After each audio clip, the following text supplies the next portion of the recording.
Welcome to the lecture series of Robotics Technology. I am Dr. Murugarajan, Professor of Robotics Automation, Sri Ramakrishna Engineering College. So today's topic, what we are going to talk about, degrees of freedom.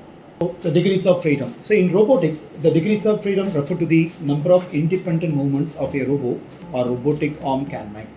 So this each independent direction, there's a robo degrees of freedom. So there is an independent direction of or axis of motion, whether we're making up and down or left and right movement or forward and backward movement or any rotation movement.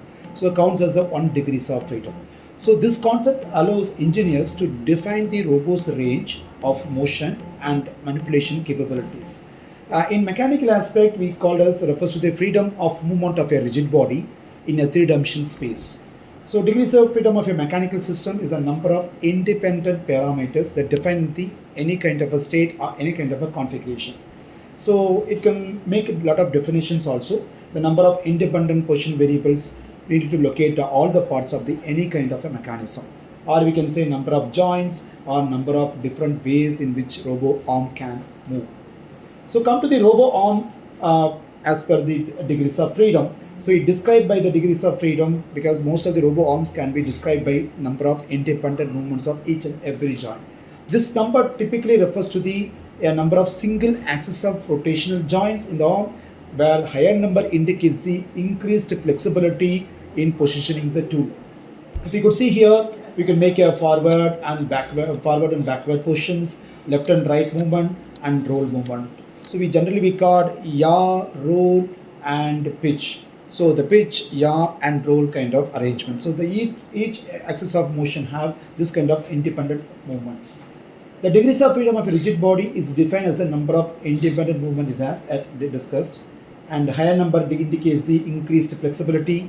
So each degrees of freedom is a joint record. It may be located in any kind of defined configuration. So 3 degrees of freedom located in any kind of wrist in the arm flexibility. The totally any robo arm can 6 degrees of freedom. It needed to locate any kind of work in the part or work in any kind of space. Come to the configuration point of view. If you have a revolute joint, we can say 1 degrees of freedom. A prismatic joint also is 1 degrees of whether it goes to the backward and forward movement. And screw mechanism also, it moves the linear and forward linear movement. So that's also one kind of a degree of 1 degrees of freedom. If a cylindrical means it rotate linear and rotary also, we call this 2 degrees of freedom. If you have a cylindrical joint, if you have a spherical joint, it's a 3-dimensional space. So maximum of roll, yaw, pitch, all kind of arrangement. So we can call this a 3 degrees of freedom. When it comes to the planar surfaces, like the surface in any kind of plate, so we can move as x-axis, y-axis, and the rotation also with respect to the plane axis. So we can call it 3 degrees of freedom. So the typical robo arm have generally have arm body motion have 3 axes, and wrist have 3 axes of motions. That's what we rotating here when comparing with our shoulder, elbow, wrist, and the shoulder, elbow, wrist. We have 3 axes along with our body, waist, and wrist have 3 axes of motions. So the wrist have containing the grippers or end of arm tooling.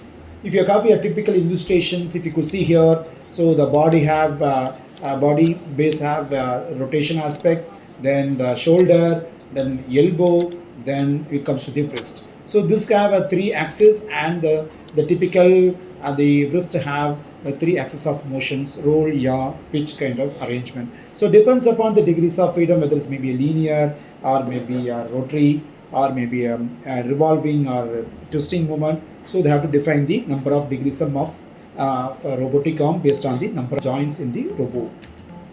It is a comparison between how the human arm compare with the robotic arm. So what we have discussed shoulder, elbow, wrist, and the grippers. The grippers is the fingers. So we can move at roll and yaw and pitch kind of arrangement. So this is a typical illustration of how we have to make yaw movement and the pitch movement and the roll movement and up and down and left and right and front and back. So these are the typical the motions where we have defined about the degrees of freedom. Generally the human arm have links and joints. If you could see a typical human arm have 6 degrees of freedom, but if you go with each and every joint mechanisms, we can define up to 22 degrees of freedom of any kind of a robotic humanoid structure. Generally, these degrees of freedom accomplished through both AC, DC, magnetic or electromagnetic fields in sensors, that how you're going to transmit the position informations or angular informations at which you can identify your motion, and based on this you can identify the types of motions and the degrees of freedom. So this data is very relevant to integrating with doing your programming using your degrees of freedom. A typical formula which we have find out for the degrees of freedom, the n is the number of degrees of any kind of a rigid body structure, where it depends upon what's the dimensions of working space, whether 3-dimensional, 2-dimensional, number of rigid body, number of kinematic pairs or joints, and the relative degrees of freedom in each and every joint, the possible joint. Based on this, we can calculate the number of degrees of freedom. And typical types of robo configuration based on this, the Cartesian, we have 3 degrees of freedom. All our linear aspect is moving along with x, y, z axis. The scalar is a 4 typical degrees of freedom, adds one additional rotational movement in the 3 linear axes. Article robo, that's what the human arm, a typical jointed arm configuration where 6 degrees of freedom, it mimics of human arm with a full positioning and orientation capacity. The humanoid arm, as I told, 20 plus degrees of freedom. Each limb and joint wings, we can contribute the different kind of motions. So it is like a human-like movement. So from this lecture, the key takeaways: degrees of freedom is a foundational concept of in robotics for design and control of control and for the application aspect. The number and type of degrees of freedom define what task a robot can perform with what degrees of precision and flexibility and orientation. So understanding the degrees of freedom is essential for both robotic engineers and the users for selecting the robotic system suited for the specific applications. Thank you. Thanks for this lecture.